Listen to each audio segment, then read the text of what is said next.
Hey, welcome to Socialism for All. This file is being recorded for the August 2023 edition of Socialism for All, and we're starting a new series on the channel. It's called Lavender and Red by Leslie Feinberg, hosted at the Workers' World Party website, workers.org.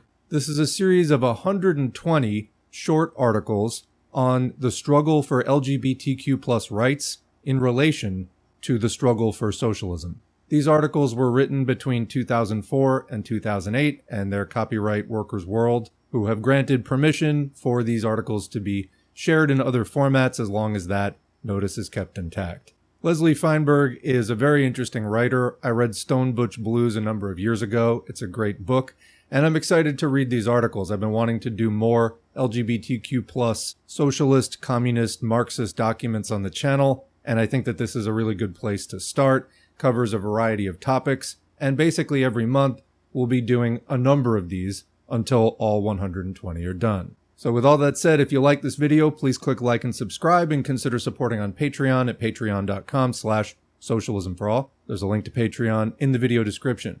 And let's begin.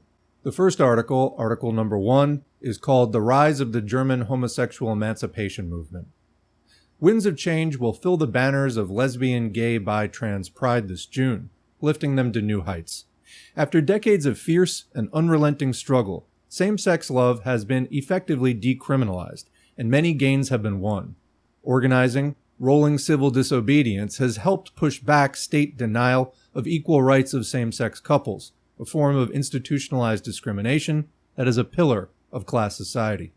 Millions of lesbians, gay men, bisexuals, and trans people across the United States will take to the streets in pride events in cities and towns this June, as they do each year, to recall and honor the 1969 Stonewall Uprising against police repression.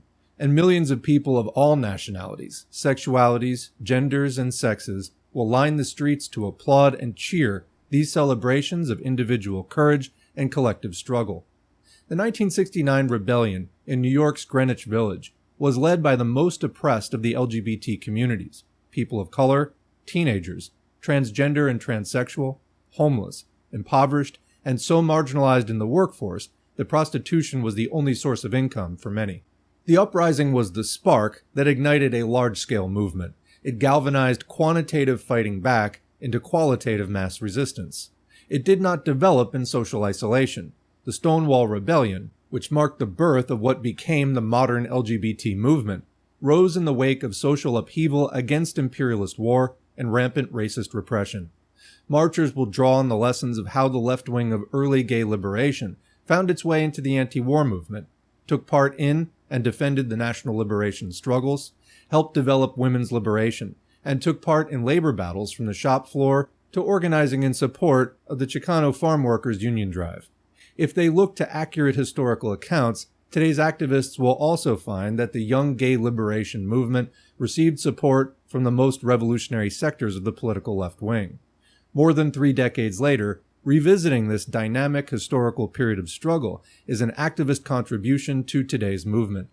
But it is less known to many today that the Stonewall Rebellion launched the second, not the first, mass movement for LGBT liberation. The first great wave of struggle to demand sexual and gender emancipation had taken place from 1869 to 1935. It began in Germany. It was a dynamic, expanding movement that grew to be international, and it left its mark on other social and political movements, as well as literature and the arts. The history of the struggle in that period as well is rich with lessons. Why not in France? Why did the movement appear in Germany, and why in that epoch? It's impossible to glean a broad understanding without examining the social and economic soil in which the German movement for sexual and gender emancipation was rooted.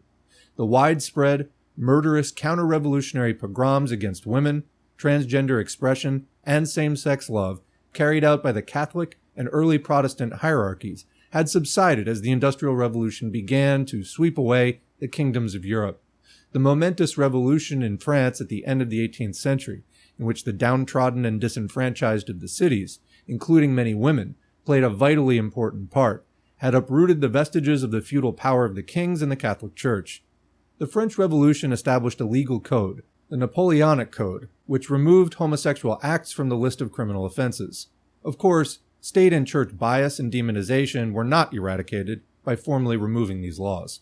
Variations of sexuality, gender, and sex continued to be subject to a political policy of divide and conquer, and a class-divided economy itself continued to pit segments of the workforce against each other.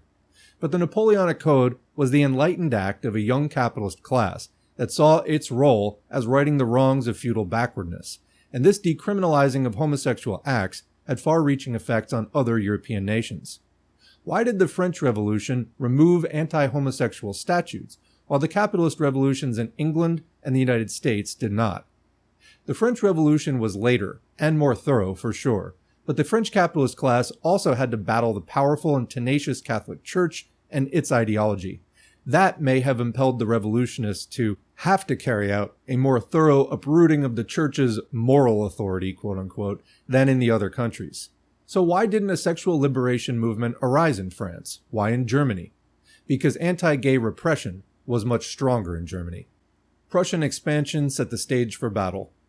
Germany in the late 1800s had a powerful industrial base, but it was weakened by the remaining constraints of feudalism. Germany had few colonies as a result. Other European powers were colonizing the world, plundering from Africa to Australia. Asia and Africa were conquered by the British, French, Dutch, and Belgian imperialist powers. In many of these cultures, women still enjoyed significant societal rights. Variants in sex, gender, and sexuality were accepted and respected.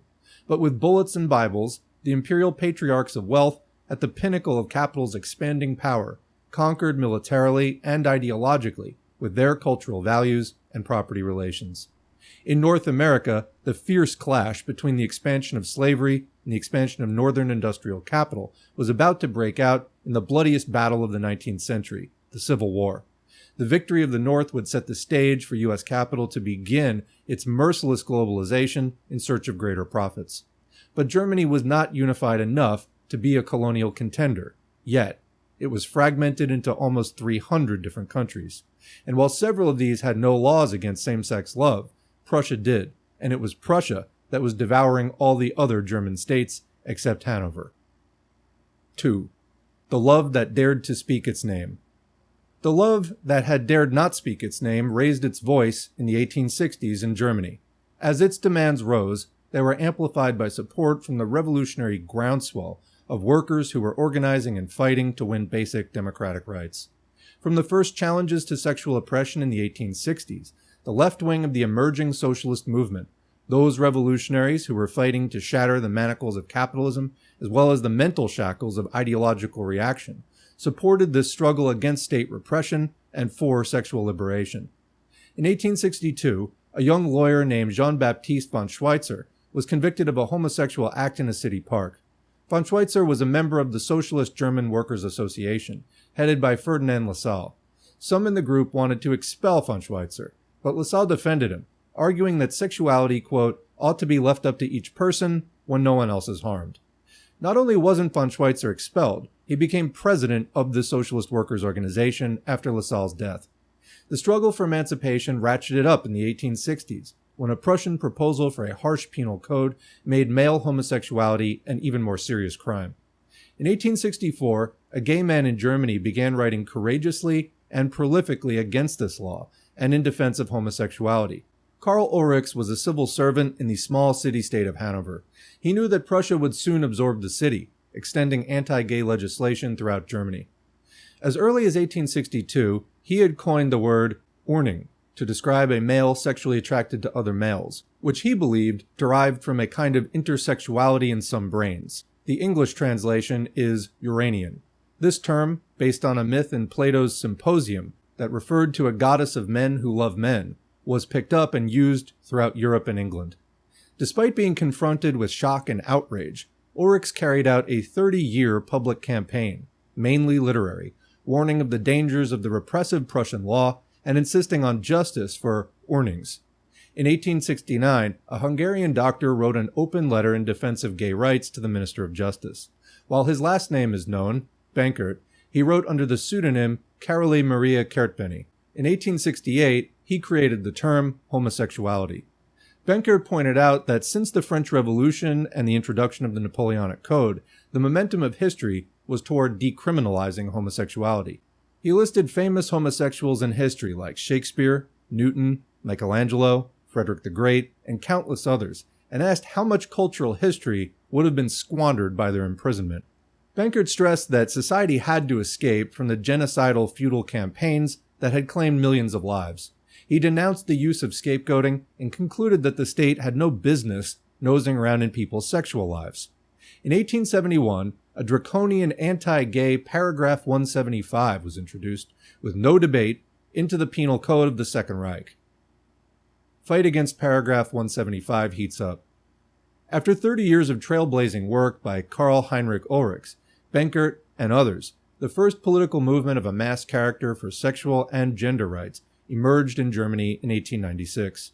The demand for sexual and gender emancipation continued to draw backing from socialist leaders. A year before the official emergence of this movement, Eduard Bernstein, then a Marxist and a leader of the German Social Democratic Party, wrote a defense of the gay British literary figure Oscar Wilde in an important left newspaper. Wilde's arrest and trial were an example of how anti-gay and anti-transgender repression, in this case charges against a feminine gay male, were intertwined in the minds of prosecutors. Bernstein's article called on socialists to lead the way in sexual reform, challenged anti-gay prejudice, and rejected the increasingly popular psychiatric theories that pathologized same-sex love. The first gay liberation organization was born in Germany 2 years later, in 1897. It was called the Scientific Humanitarian Committee. Its founder and notable leader throughout much of the committee's 35 years was Magnus Hirschfeld, a gay Jewish doctor who may also have been, like many other leaders of the German movement, a cross-dresser. He coined the word transvestite, did extensive research, and produced germinal writings on the subject of cross-dressing. The Scientific Humanitarian Committee published a yearbook that reported on movement activities. It also documented literary, cross-cultural, cross-historical, and scientific studies on same-sex love and transgender. The committee aimed to abolish paragraph 175, raise social consciousness, and encourage sexually oppressed people to fight for their rights. To achieve its goals, the committee held regular public forums, organized speaking tours nationally and internationally, and sent literature to other governments about the need to decriminalize same-sex love. The committee's main focus was a petition campaign, launched in 1897 to collect signatures of prominent people demanding the repeal of paragraph 175. Socialists of all sexualities unite. From its earliest days, the committee won support from revolutionaries, who were at that time called Social Democrats. In 1898, the committee took to Parliament the signatures of 900 doctors, lawyers, educators, and scientists calling for the repeal of paragraph 175. It was rebuffed. However, the socialist minority in the German parliament did support the demand. The great socialist leader August Bebel took the floor, becoming the first major supporter to battle for the petition. Bebel, author of The Rights of Women, an early socialist denunciation of the oppression of women under capitalism, signed the petition, took copies to Parliament, and urged others to add their names. Comment there, The Rights of Women is not hosted here at Socialism for All. However, there's another channel, Addressed as Revolt, that has a full version of this very long text. There's a link to the Addressed as Revolt YouTube channel in the Channels tab at the Socialism for All YouTube. Continuing, he argued that homosexuality was so widespread among all economic classes in society that, quote, if the police dutifully did what they were supposed to, the Prussian state would immediately be obliged to build 2 new penitentiaries just to handle the number of violations against paragraph 175 committed within the confines of Berlin alone. When Bebel made this speech, and subsequent ones on the parliament floor, the right-wing politicians booed, but socialists greeted his defense of same-sex love with supporting shouts of "Hear, hear." Hirschfeld himself was affiliated with the Social Democratic Party from 1898 until the rise of fascism forced him into exile. Rise of a mass movement. The committee carried on a whirlwind of activity. In 1899, it sent a letter to Roman Catholic priests asking them to take a stand on gay oppression and gay rights, sent information to parliament members who wrote to more than 2,000 daily newspapers, placed ads in newspapers, sent 8,000 letters to top administration and police officials, another to public prosecutors, and 8,000 copies of the petition to judges. More than 6,000 prominent people, half of them doctors, signed the petition. Others included Albert Einstein, Leo Tolstoy, Emil Zola, Kata Kollwitz, Hermann Hesse, Thomas Mann, and Rainer Maria Rilke. Well-known socialists of that period, including Bebel, Karl Kautsky, Rudolf Hilferding, Gerhard Hauptmann, and Edward Bernstein, also signed.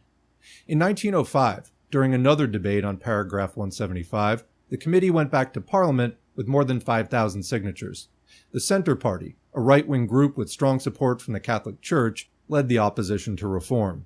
Again, it was a socialist, Adolf Thiele, who argued on behalf of gay rights, but the move for reform was again defeated. In 1907, more than 2,000 people attended a public debate on paragraph 175. But this pinnacle of organizing was followed by a period of reaction that drove many supporters underground and forced activists to keep a lower profile. The opening shot of this anti-gay witch hunt was a highly publicized scandal about alleged gay activities by a number of high German political figures who were forced to stand trial.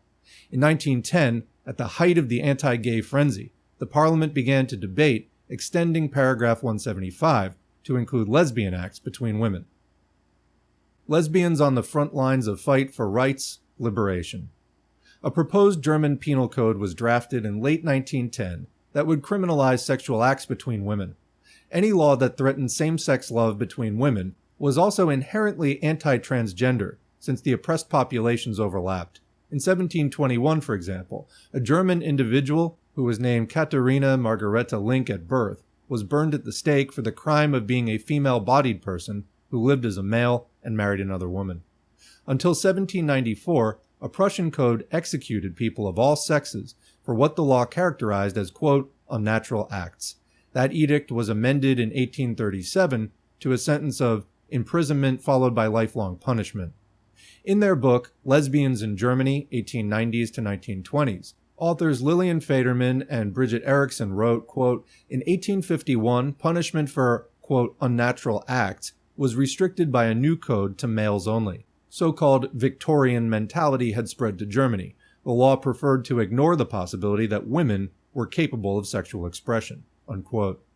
The menace of including same-sex love between women in paragraph 175 posed a new challenge for the women's movement in Germany, which had been, quote, advancing unimpeded since the early 1900s. Women who today might call themselves lesbians were very active in the early German women's rights movement, but they largely did so without coming out of the closet.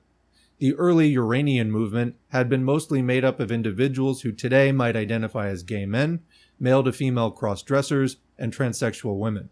However, as the homosexual emancipation movement grew in social strength and weight, it emboldened lesbians to openly emerge as social leaders. Reach for the stars. Anna Rühling was just such a leader. That name was a pseudonym as well. She was born Anna Theo Sprungli.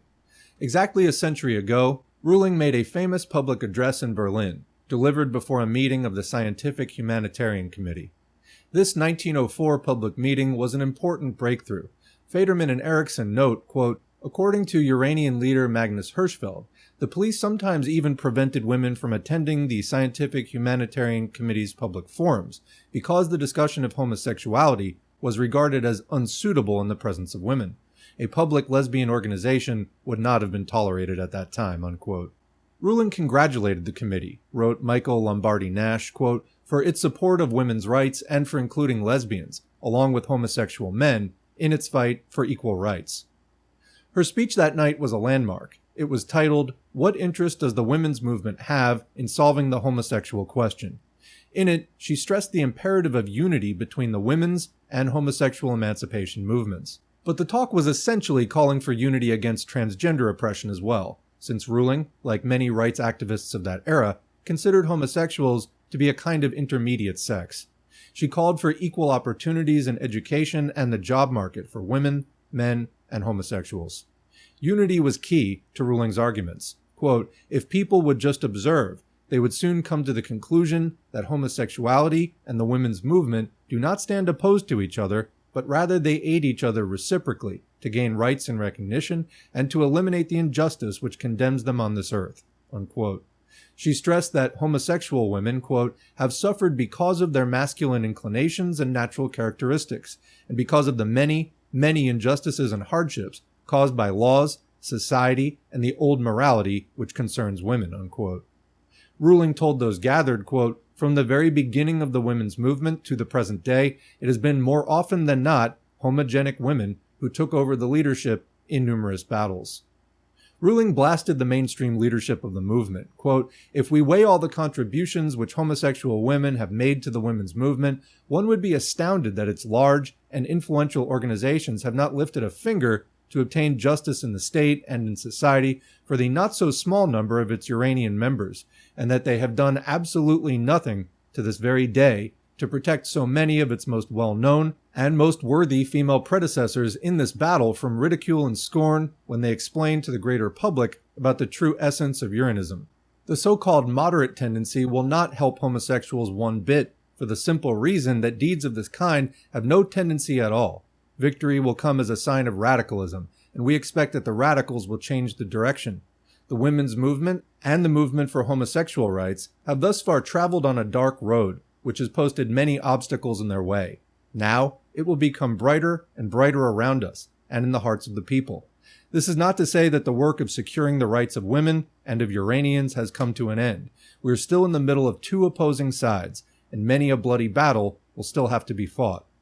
Ruling concluded with optimistic historical vision, quote, and when, at times as they will, hard times come to either side, that will not be the time for hesitation to stand up in defense against injustice, and to march on to victory, which surely will be ours. Revelation and truth are like the rising sun in the east. No power can force it out of its orbit. Slowly but surely, it rises to its glittering zenith. Perhaps not today or tomorrow, but in the not-too-distant future, the women's movement and Uranians will raise their banners in victory. Per aspera ad astra, reach for the stars. An injustice doubled. In his 1905 book, Berlin's Third Sex, Hirschfeld estimated that there were more than 1 million homosexuals, male and female, in Germany, some 56,000 in Berlin alone. The coffee houses, restaurants, and beer halls for the third sex, however, were mostly frequented by males. Hirschfeld did refer to a dating agency in 1905 for lesbians, and he also described Berlin masquerade parties in which, quote, many of the lesbians wear male costumes. But the looming peril in 1910 of the extension of paragraph 175 galvanized a broad range of organizations and individuals, including leaders of the homosexual emancipation movement and socialist and women's rights organizations that worked to stop the expansion of the penal code. Leading activists of the fightback argued that the extension of paragraph 175 meant an inequality would not thereby be eliminated, but rather an injustice doubled. In 1911, the League for the Protection of Maternity and Sexual Reform, a politically conservative organization within the women's movement, adopted a resolution which may be the first statement by any women's rights groups on homosexuality. It denounced the proposal to criminalize lesbianism as a grave error. On February 10, 1911, the League held a meeting, at which Hirschfeld also spoke, to discuss how to link the struggles. The socialist newspaper Forward reported that the turnout was so large that a second meeting had to be scheduled. That's the end of Article 3. Only 117 to go. We'll be picking this up again. I have to cut this video short for now, but thanks for listening, and look for more installments coming soon.